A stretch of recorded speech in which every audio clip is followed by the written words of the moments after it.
나는 이름이 윤정이야. 남편과 사별한 지 7년. 그 후로는 혼자 조용한 생활을 해왔어.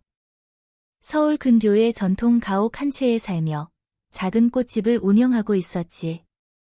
시간은 조용히 흘러갔고 외로움도 익숙해진 감정이었어.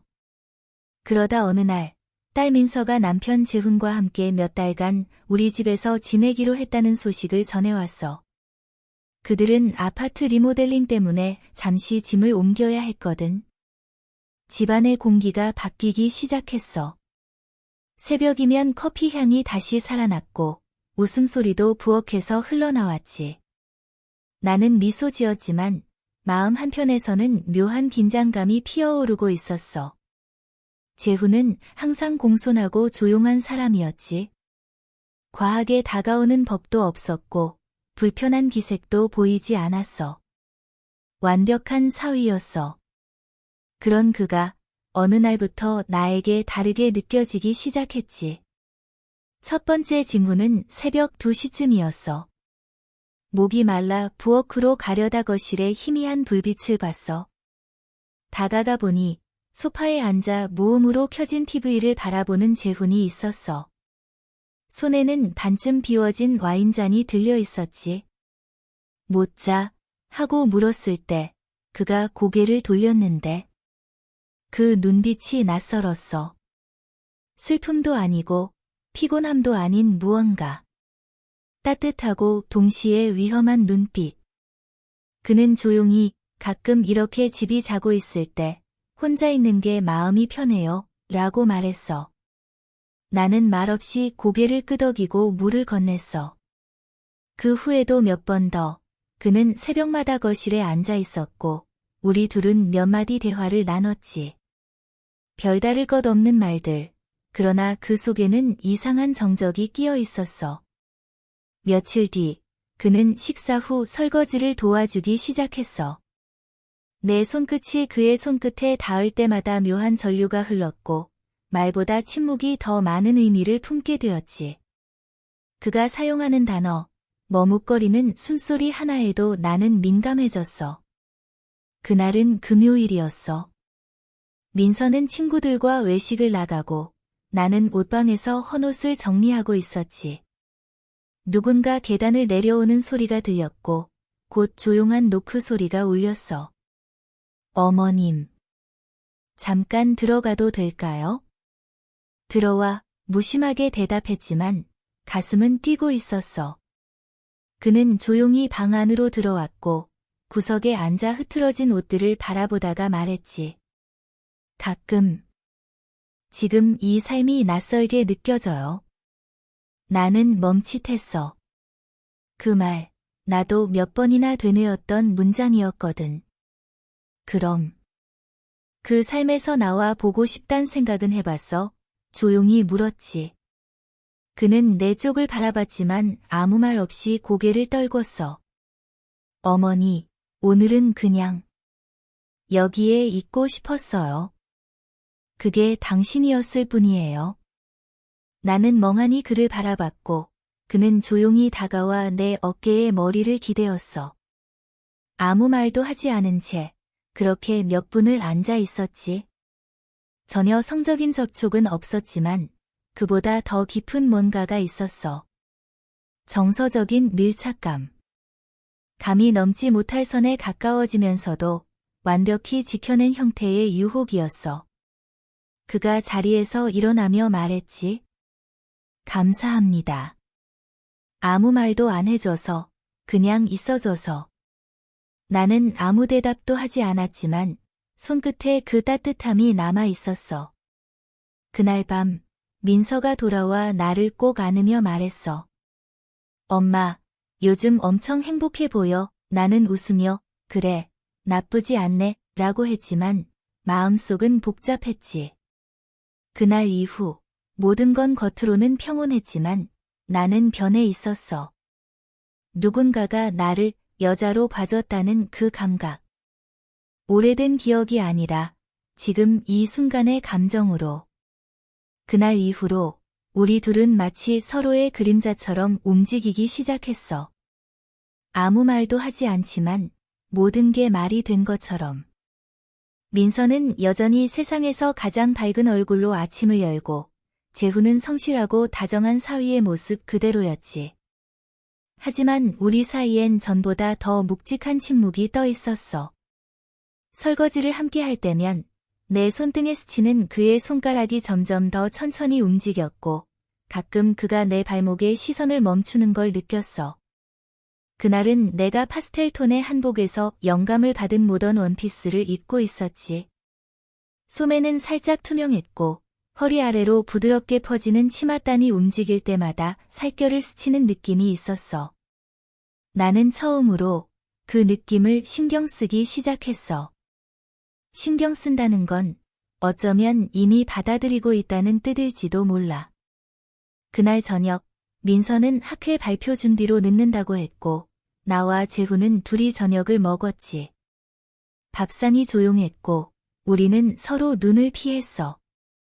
하지만 그의 젓가락이 내 그릇을 향해 자연스럽게 움직이고 내가 물컵을 건넬 때 손이 겹치는 순간들. 그런 사소한 접촉들이 무언가를 자꾸 자극했지. 식사를 마친 후 재훈은 말없이 나를 따라 다용도실로 왔어. 나는 커튼을 갈아 끼우고 있었고 그는 사다리를 잡아주었지.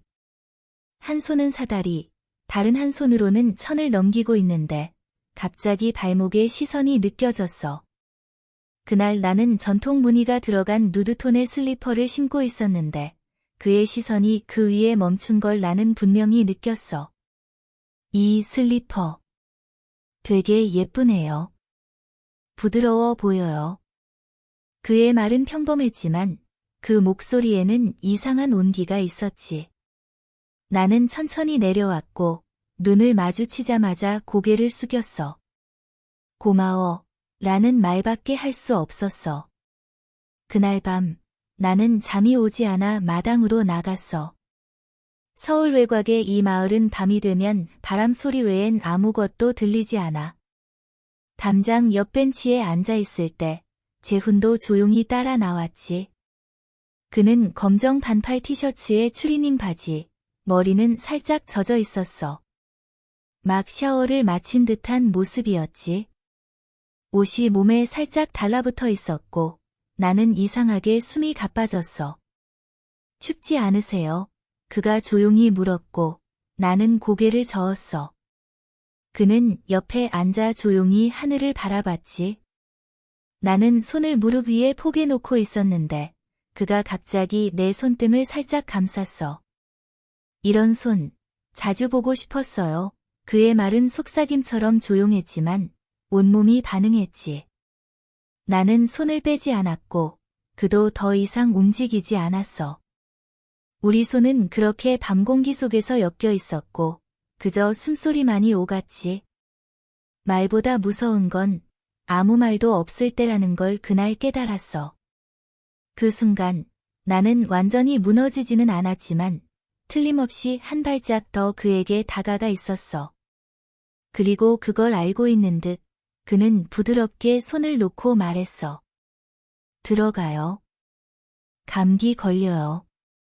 그는 먼저 일어나 문 안으로 들어갔고 나는 그 뒷모습을 바라봤어. 무거운 감정은 없었지만 깊은 무언가가 내 가슴에 눌러앉았지. 그날 밤 잠결의 꿈속에서도 그의 손이 내 손등을 감싸고 있었어. 그날 이후 나는 아침마다 거울 앞에 서는 시간이 길어졌어. 입는 옷도 달라졌지. 단순했던 회색 티셔츠 대신 은은한 색감의 블라우스나 전통 자수가 포인트로 들어간 모던 한복 스타일의 셔츠를 입었어. 치마는 허리 라인이 자연스럽게 잡힌 곡선형 디자인, 그리고 발목엔 얇은 실크 양말을 신고 연한 핑크색 단화를 신었지. 나 자신을 위한 꾸밈이라고 말했지만 사실 그건 다 거짓말이었어. 나는 누군가의 시선을 기다리고 있었지. 정확히는 그의. 어느 날 오후, 비가 조용히 내리고 있었어. 민서는 도서관에 간다고 외출했고 나는 거실 창가에서 책을 읽고 있었지. 그러다 재훈이 조용히 다가와 내 맞은편에 앉았어. 말없이 차를 건넸고 우리는 서로 눈을 피하면서도 같은 공간에 있다는 감각에 빠져 있었지. 그의 시선이 내 다리 아래를 스쳤어. 오늘 나는 무릎 아래까지 오는 치마를 입고 있었고 앉아있을 때 발끝이 조금 드러났지. 비에 젖은 단화가 벗겨진 채 옆에 놓여 있었고 맨발의 발가락이 조심스레 움직였어. 그 순간 나는 그가 나를 보고 있다는 걸 똑똑히 느꼈어. 그 시선은 무례하지 않았지만 지나치게 조용했고 그래서 더 강렬했어. 어머니, 발. 예쁘시네요. 그 말은 속삭이듯 흘렀고 나는 심장이 멈출 뻔했지. 나는 웃지 않았고 화내지도 않았어. 그저 고개를 돌려 창밖을 보며 말했지. 그런 말 하지 않는 게 좋아. 알아요. 그가 말했지. 하지만 가끔은 말하지 않으면 미쳐버릴 것 같아서. 그 이후 며칠간 우리는 말수가 줄었어. 하지만 감정은 더 진해졌지. 그는 나를 피하려 했고 나도 거리를 두려 했어. 하지만 어떤 감정은 억누를수록 더 깊이 스며들지. 그날 밤 민서는 친구 집에 자고 온다고 했고 나는 집에 혼자 있으리라 생각했어. 그러나 비가 다시 내리기 시작했고 갑작스레 초인종이 울렸지. 문을 열자 젖은 우산을 든 재훈이 서 있었어. 문 열어주셔서 죄송해요. 민서한테 연락했더니 폰이 꺼져 있더라고요. 외출한 김에 책을 빌렸는데 갑자기 비가. 그는 젖은 티셔츠 위로 야른 외투를 걸치고 있었어. 머리는 물에 젖어 이마에 들러붙어 있었고 뺨은 차가운 빗물로 붉게 물들어 있었지. 나는 수건을 건네고 옷을 갈아입으라고 했어. 그는 조용히 고개를 끄덕였고 몇 분 뒤에 내 남편이 생전에 입던 트레이닝복을 입고 거실로 나왔지. 우리는 다시 마주 앉았어. 벽시계 소리만 들리는 공간에서 그가 갑자기 내 손을 잡았어. 이번엔 도망치지 않았어. 그 손은 떨리고 있었고 나의 것도 마찬가지였지. 어머니. 말하지 마. 내가 속삭였어. 지금은 아무 말도 하지 마. 그는 나를 끌어안지 않았고 입맞춤도 하지 않았어. 그저 무릎을 꿇고 내 다리를 감싸 안은 채 이마를 얹었어. 그 손끝이 내 발등 위로 조심스럽게 머물렀고 나는 그 순간 아무것도 묻지 않기로 했어. 그날 밤 그는 머무르지 않았고 나는 침실로 들어가 한참을 서 있었어. 거울 속 내 모습은 한없이 낯설었어. 그러나 동시에 그 어느 때보다 살아있는 느낌이었지. 토요일 밤 집안은 고요했어. 민서는 친구들과 외식을 나가 늦는다고 했고 나는 부엌에서 저녁 준비를 마치고 설거지를 하고 있었지. 재훈은 내가 부탁하지 않았는데도 옆에서 말없이 접시를 닦고 있었어.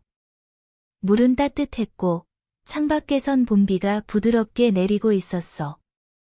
그리고 그날 밤 그 침묵 속에서 무언가 조용히 그러나 분명히 무너졌어. 그의 손이 내 손등을 덮었을 때 우리는 동시에 그 접시를 잡고 있었어. 물에 젖은 손가락들 사이로 전류가 흐르듯 감각이 스며들었고 그 순간 아무도 먼저 손을 놓지 않았지. 나는 고개를 들었고 그의 눈과 마주쳤어. 그 눈동자엔 갈등과 간절함, 그리고 말하지 못한 수많은 감정이 있었지. 우리는 아무 말 없이 부엌을 나와 거실로 향했어. 불은 낮게 켜져 있었고 창문은 살짝 열려본 밤의 공기가 스며들고 있었지. 그는 조용히 내 옆에 앉았고 손을 내밀었어. 이번엔 잡지 않았어. 대신 그 손을 내 무릎 위에 올려두게 했지. 천천히, 조심스럽게 우리의 호흡이 맞춰졌고 몸이 아니라 숨결로 서로를 안았어. 그가 말했어. 지금이라도 멈출 수 있어요. 하지만 당신이 아니면 난 어디에도 설 자리가 없을 것 같아요. 나는 대답하지 않았어. 대답은 몸이 대신했지. 나는 조심스럽게 그의 어깨에 기대었고 그가 내 이마를 손끝으로 쓸었을 때 눈을 감았어. 입맞춤은 없었어. 그러나 그의 손이 내 귀 뒤로 살며시 스치며 머리카락을 정리해줄 때 그 섬세함이 나를 무너뜨렸지. 나는 오늘 그를 위해 특별히 입은 옷을 의식했어. 은은한 살구색의 모던 한복 원피스. 가슴선은 드러나지 않았지만 실루엣이 몸을 따라 흘렀고 소매끝엔 자개 단추가 반짝였어. 그의 손가락이 그 단추를 한 번 스쳤을 때 심장이 뛰었지. 그의 손이 천천히 내 허리 근처에 머물렀고 우리는 여전히 말을 하지 않았어. 그저 조용히 서로의 체온에 기대어 있었지. 그 순간 세상이 조용해졌고 어떤 죄책감도 망설임도 사라졌어. 남겨진 건 오직 존재의 확인이었지. 시간이 얼마나 흘렀는지 몰라. 어느 순간 그가 부드럽게 일어나 말했어. 오늘은 여기까지. 그래야 우리가 무너지지 않아요.